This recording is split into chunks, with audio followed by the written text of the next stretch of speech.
Nightmares we have as correctional officers.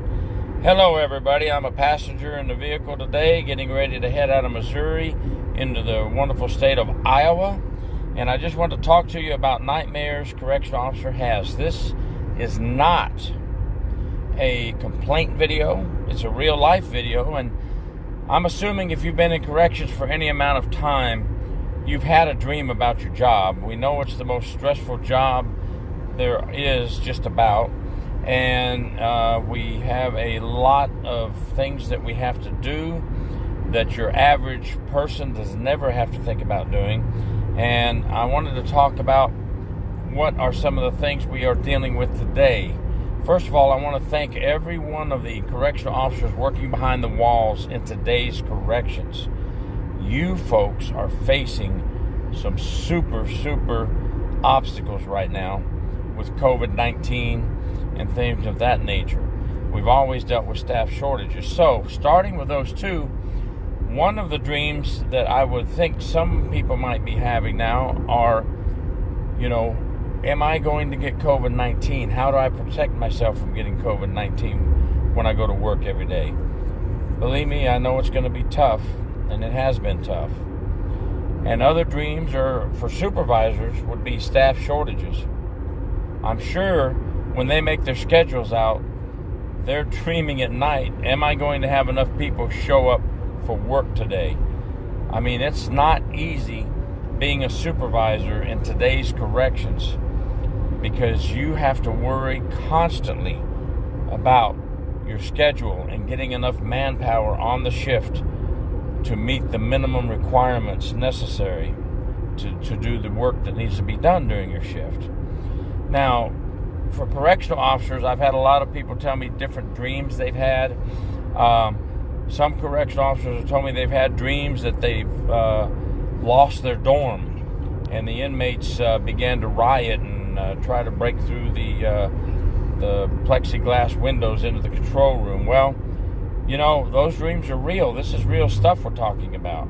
These things happen, and they have happened. So that would not be a far-fetched dream to worry about losing your dorm. And if you're having that type of dream, you don't have to go to work and tell anybody, hey, I'm dreaming about losing my dorm, but maybe there's something you're worried about, then go and talk to a supervisor or talk to a fellow officer, an officer who's been around a while, and say, hey, I'm a little worried about this or that, and let them explain to you what they've done in the past to keep and control your dorm or your pod if you're in a jail.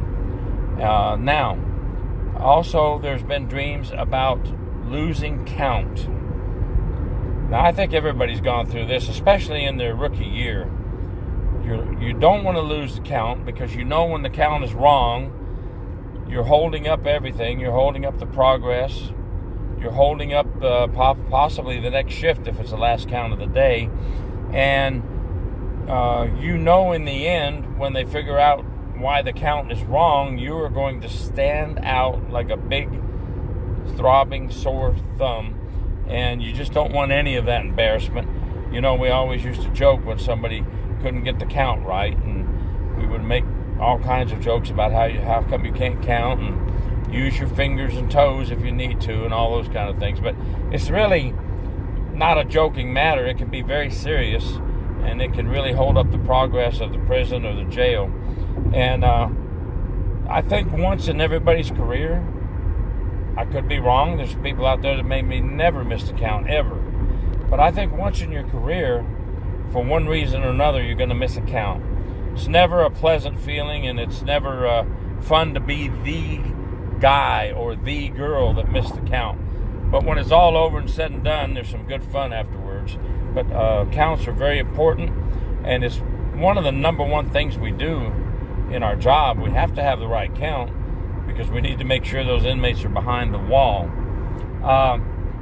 Also, we've had people worry and even have dreams about transporting inmates to the hospital, transporting inmates for outside appointments, or just from jail to prison transport, or from prison to county transport, or from either one to court transport.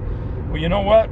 It's okay to have those dreams because it makes you think. It makes you think about what you're going to do and how you're going to handle the situation. And we know that once you get outside the walls of the prison and you're transporting inmates, the link in your chain has become weaker.